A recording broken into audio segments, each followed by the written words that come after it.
I think when people hear somebody talk about sea swimming, they often picture calm water, sunrise, stillness, peace, and hell. There were definitely days just like that. But the sea had another side too. A side that reminds you very quickly you are not in control. And one particular day, I realised just how vulnerable human beings really are when nature changes its mind. It started as a perfect morning, completely normal, honestly. Beautiful visibility, calm conditions, soft light across the water. There was a large cruise ship, I remember, parked between Guernsey and Herm, and you could see everything clearly. Herm behind it, blue sky, open water. Nothing about the morning suggested danger. Nothing. And so the plan that day was simple. Swim out towards the furthest mast, called Reefy. It's roughly about 900 metres out. So there and back, approximately 1800 metres in total. So a good swim, long enough to feel accomplished. And it's got some interesting currents out there. But none of that was unusual for me at that stage. And I wasn't alone that morning. But the other person was heavily relying on my judgment and my experience in the water, which at the time felt completely manageable. No stress, no fear, no sense that anything was wrong. Until the fog arrived. And when I say it arrived suddenly, I mean suddenly. Within minutes, everything disappeared. The cruise ship vanished. Herm vanished. Guernsey vanished. Visibility collapsed, what felt like almost instantly. And at that stage, we were quite far out. We were out by Reefy, so we were dealing with currents as well. And what made it more unsettling was how quickly the atmosphere changed with it. The temperature shifted, the energy changed, and the sea suddenly felt different, heavier.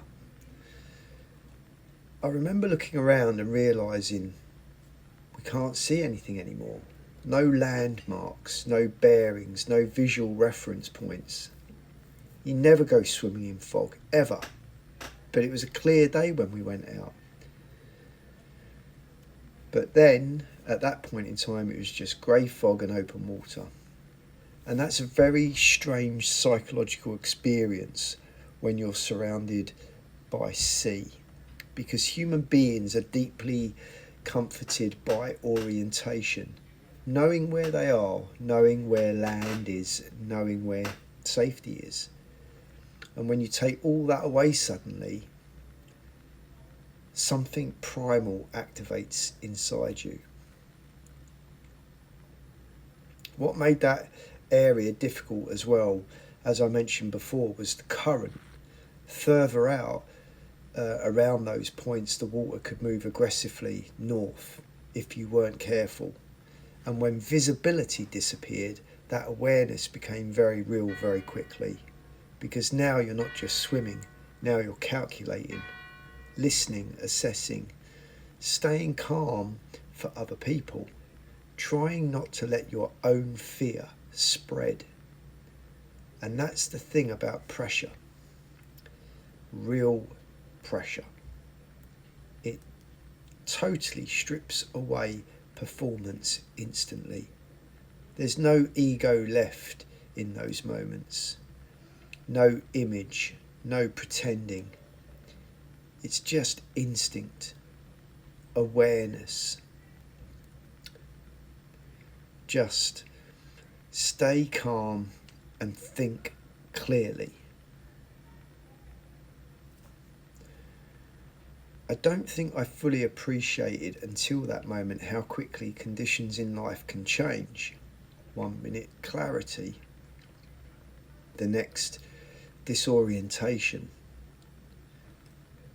And honestly, that mirrors psychological struggle more than people realise.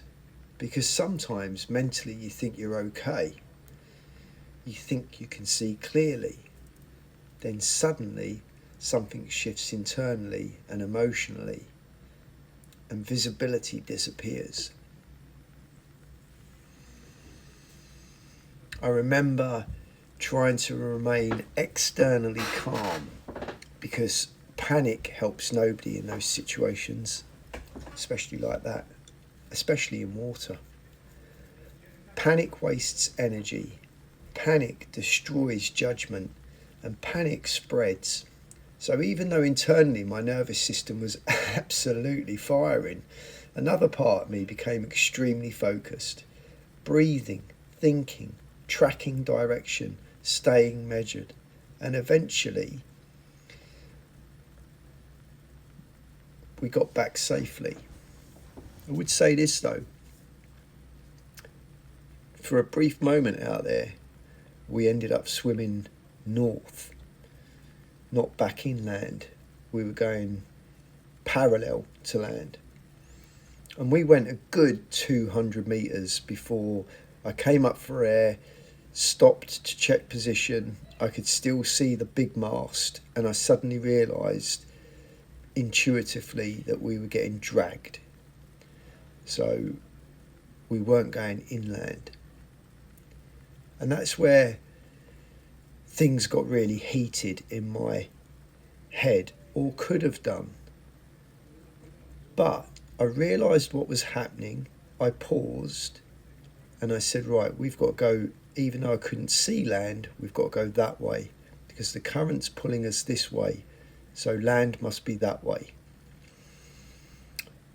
And I swam essentially with a blind faith and intuition that I was doing the right thing. And then I saw a marker, which was a smaller mast, halfway between land and the big one that we'd swum out to. And even though I was about 150 metres north side of that, I realised that I was coming closer to land. And even though the current was very strong and still dragging us north, finally managed to anchor in, change the trajectory, and swim towards back towards land. And I've got to say, I was very, very happy to crawl up that slip, because what was meant to be a 35-ish, 40-minute swim there and back turned into an hour and a bit, I think, if my memory serves me well. And we were skin swimming. So we weren't prepared to be in the water as long as we were. So there were other ramifications there as well, other considerations to be had. But something about that experience stayed with me afterwards. Because for the first time, the sea no longer just felt therapeutic. It felt serious. I think that moment fundamentally deepened my respect for nature, because up until then, the sea had become this emotional sanctuary for me, the place that regulated me, grounded me, helped me survive mentally. But that day reminded me the sea is not your friend, not really. It's something more powerful than that. Something beautiful, something calming, something healing, but also something capable of humbling you instantly if you stop respecting it. And honestly, I think that's true for life as well.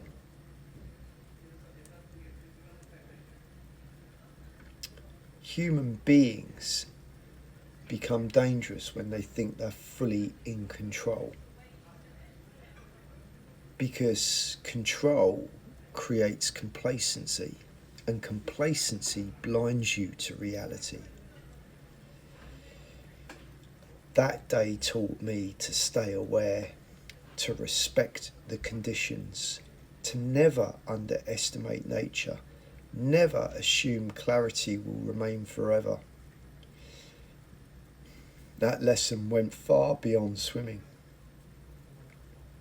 And looking back now, I think the reason that experience affected me so deeply wasn't just the physical danger, it was psychological recognition. Because internally my life had already felt foggy back then, confused, disorientated, emotionally uncertain. And suddenly being physically trapped inside fog out at sea felt weirdly symbolic of the state my mind was already in, trying to find direction while visibility kept disappearing, trying to stay calm while internally fighting panic, trying to guide yourself back to safety while not fully trusting your own judgment. And maybe that's why the experience stayed with me so strongly. Because the ocean mirrored exactly what I was feeling internally. People often think strength looks aggressive, fearless, dominant, certain. But honestly, real strength sometimes looks quite quiet, composure during uncertainty. Keeping yourself calm enough to think, keeping yourself regulated enough not to spiral, continuing to move carefully even when clarity disappears. That's a different kind of strength entirely. And I think the sea slowly started teaching me that. Not every battle in life is about conquering something. Sometimes survival itself is enough. Sometimes making it safely back to shore is enough. The sea gave me peace during one of the hardest periods of my life. But it also gave me perspective, because that day taught me something I'll never forget. Calmness is not the absence of danger. It's the ability to remain present while danger exists.